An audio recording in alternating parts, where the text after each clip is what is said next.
अब अच्छा इसमें संदीप जी, क्या कर पाते? इसी में एक और, चूंकि अभी हाल ही में, अभी 2-3 दिन पुरानी ये खबर है कि जिस प्रकार से आम आदमी पार्टी के 7 सांसद जो हैं वो भारतीय जनता पार्टी में शामिल हो गए, बजाबता उन्होंने प्रेस कॉन्फ्रेंस कर दी, और प्रेस कॉन्फ्रेंस करने के बाद 3 सांसद तो चले गए जाकर के नितिन नबीन से, जो भारतीय जनता पार्टी के राष्ट्रीय अध्यक्ष हैं, उनसे जाकर के वो मिल भी लिए, पार्टी में शामिल भी हो गए। लेकिन आपको लगता है कि अगर ममता बनर्जी की हार होती है, बंगाल में टीएमसी की हार होती है, तो इसके बाद क्या ऑपरेशन लोटस एक बार बंगाल में भी देखने को मिलेगा? क्या वहां जो 29 सांसद खास करके टीएमसी के हैं, उसको क्या भारतीय जनता पार्टी अपने पाले में लाने के लिए, या वो सांसद खुद से भारतीय जनता पार्टी के पाले में जाने के लिए तैयार होंगे क्या? क्योंकि उनको लगेगा कि अब अगला 5 साल जो है वो, अब जो है 4 साल, वो अब यहां नहीं कुछ होना है, अब तो केंद्र में भी सरकार भारतीय जनता पार्टी की, और अगर बन जाती है बंगाल में भी भारतीय जनता पार्टी की सरकार, तो उसके बाद क्या ये आपको लग रहा है कि ऐसी स्थिति भी उत्पन्न होगी? देखिए, एक बार अगर बीजेपी की सरकार बन गई तो सबको पता है बंगाल में कि कोई भी पार्टी 5 साल के लिए नहीं आती है। वो 15 साल, कभी 34 साल, कांग्रेस भी रही तो आजादी के बाद से बहुत लंबे समय तक रही, 2-3 दशक तक रही। तो बीजेपी अगर एक बार आ गई तो समझिए जैसे गुजरात है वैसा बंगाल हो जाएगा बीजेपी का फोर्ट्रेस। क्योंकि मुस्लिम वोटर्स को दिखाते हैं कि बहुत है, ऐसे है वैसे है। यूपी में 20%, 22% मुस्लिम तो है। बीजेपी 2 बार तो सरकार बना चुकी। पिछले लोकसभा चुनाव में अपनी कुछ गलतियां थी, उसकी वजह से बीजेपी को नुकसान हुआ। और अफसरशाही को आप हावी होने देंगे तो नेता और कार्यकर्ता पीछे हट जाते, ये तो बात है किसी भी पार्टी के लिए रेड सिग्नल। सवाल ये है कि अगर बीजेपी की वहां आ गई सरकार तो टीएमसी बचेगी नहीं उसमें। अभी जो जैसे केजरीवाल का जो आपने बहुत सटीक उदाहरण दिया कि केजरीवाल के सांसद क्यों भाग रहे हैं, ये दिल्ली के नतीजे के बाद ही क्यों भाग रहे हैं? क्योंकि उनको डर है कि पंजाब भी ना हार जाए केजरीवाल।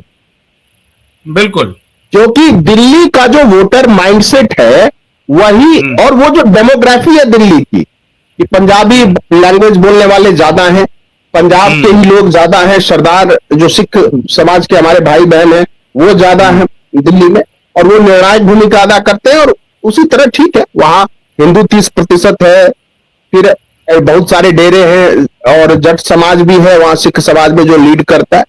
तो पंजाब में भी ऐसी स्थिति नहीं है कि केजरीवाल जीत ही जाएंगे, ऐसी स्थिति नहीं है।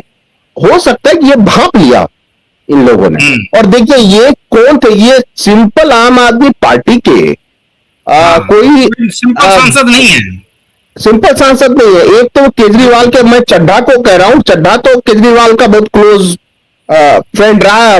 उसकी पिटाई हुई या जैसे हुई जो भी हुई वो उसके, और जब पिटाई हुई तो उसी समय उसको एफआईआर दर्ज कराना चाहिए था। स्वाति मालीवाल ने कराया ना, स्वाति मालीवाल ने तो पूरा बोला, उनके साथ विभास ने पीट बदतमीजी की तो वो आज भी बोलती है इस बात।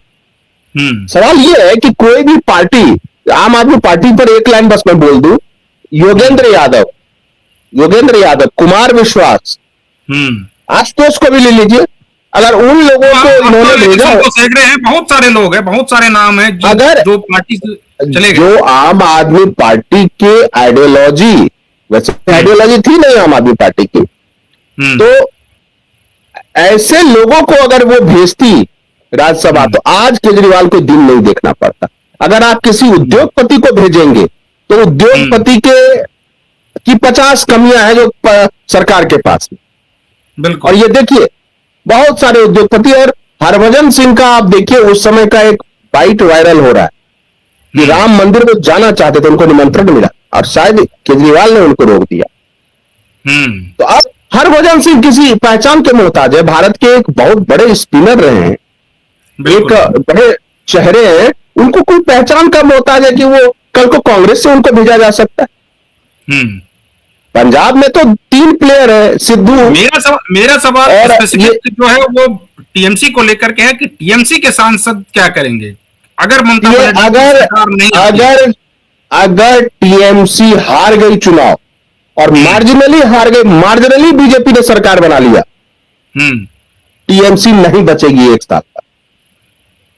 क्योंकि देखिए ऐसी पार्टियां क्या हैं, जितने भी ये क्षेत्रीय दल है उसका एक परिवार के पास नेतृत्व, सेकेंड लाइन कुछ है नहीं, सेकेंड लाइन लीडरशिप कुछ है नहीं। बिल्कुल। अगर मैं नहीं कहता कि ममता बनर्जी भी को भी भागना पड़ता, और बड़ी बात नहीं है, वो जेल नहीं रह पाएंगी, जेल नहीं रह पाएंगी। और सबसे बड़ी बात है, अभिषेक बनर्जी पर तो बहुत सारे मामले हैं, पहले से बहुत सारे मामले हैं। और जो 25,000 जो टीचर वाला जो घोटाला और कितने करोड़ों रुपए जो बरामद हुए थे, एक शिक्षा मंत्री जो था, तो करप्शन तो बहुत हुआ होगा, तोलाबाजी उसको जो कहते हैं, कमीशन खोरी, कट कमीशन की सरकार, तो बहुत सारे हो। तो विधायक भी नहीं बचेंगे कोई, तो आधे से ज्यादा विधायक तो मुझे लगता है 6 महीने में टूट जाएंगे। अगर ममता बनर्जी और अभिषेक बनर्जी भी भाग गया अगर दुबई, और मान लो ममता बनर्जी भी इलाज के बहाने चली गई विदेश, उसके बाद क्या होगा? टीएमसी के विधायक तो अनाथ हो जाएंगे वहां। और जितना देखिए टीएमसी को लेकर और सिंडिकेट को लेकर जो लोकल लोगों में जो आक्रोश है, वो कूदता नहीं है पुलिस के डर से और उनके गुंडों के डर से। जिस दिन सत्ता का छत्र छाया हटा, तो सबको पता होगा, एक तरह आरजेडी पे दो लोग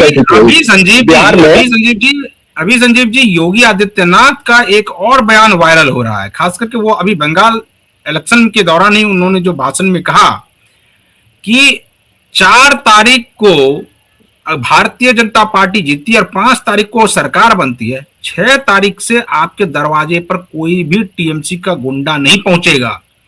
तो ये बहुत बड़ी बात है। अगर ये सरकार बनती है तो उसके बाद आपने जिस ओर इशारा किया कि अगर अभिषेक बनर्जी और ममता बनर्जी दोनों चले जाएं बाहर, तब तो फिर तो टीएमसी एक प्रकार से खत्म ही माना जाए। हाँ, बिल्कुल खत्म हो जाएगी। मैं इसका एक उदाहरण देता हूं, आप देखिए, देखिए बंगाल में वैसा कोई मुझे नहीं लगता कि, ठीक है, बंगाल के लोग इतने सभ्य हैं बेचारे कि छोटा भी अपराधी उनको गुंडा लगता है। अब बिहार और यूपी के लोगों को चाकू से आप बना सकते हैं। एक समय में उदाहरण देता हूं, बिहार में साहबुद्दीन अब तो नहीं है दुनिया में, साहबुद्दीन की क्या चलती थी, कितने हथियार लेकर उनके लोग निकलते थे। साधु यादव की क्या चलती थी। या जब आरजेडी की सरकार गई तो इन दोनों की चलती खत्म हो गई।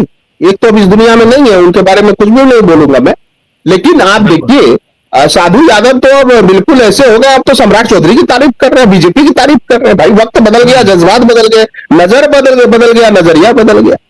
और यूपी में देखिए वो अंसारी परिवार से लेके अतीक अहमद और वो जितने थे वो कहां चले गए, वो शान कहां चला गया जो गाड़ी में ऊपर बैठकर हथियार लहरा के घुमा करते थे गाजीपुर और मऊ में।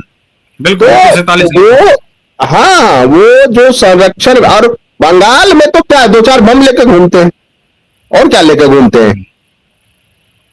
और इस बार जो संजीव जी एक आखिरी सवाल आपसे पूछेंगे कि कांग्रेस क्या चाह रही है, कांग्रेस के नेता के मन में क्या है कि पहले टीएमसी को किसी प्रकार से फिनिश किया जाए, अगर टीएमसी फिनिश हो जाए तो फिर कांग्रेस वहां पर इमर्ज कर सकती है, और जब तक टीएमसी है तब तक कांग्रेस वहां पर इमर्ज नहीं कर पाएगी, क्योंकि उसी वोट बैंक की राजनीति दोनों कर रहे हैं। जिसकी राजनीति राहुल गांधी कर रहे हैं, उसी की राजनीति ममता बनर्जी भी कर रही है।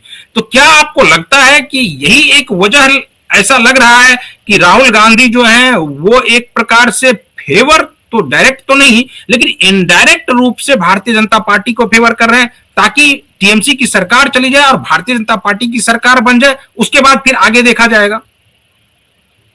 देखिए, अब राहुल गांधी तो यही चाहते हैं कि क्षेत्रीय दल जो हैं वो समाप्त हो जाए। उनको ये लगता है कि ये सारे, जैसे कम से कम आम आदमी पार्टी हो, या आप देखिए आरजेडी हो, या यहां तक कहिए जो बसपा और सपा हो, टीएमसी हो, या एनसीपी हो, शरद पवार, ये सब तो कांग्रेस के ही आधार वोटों से उभरी, मजबूत हुई।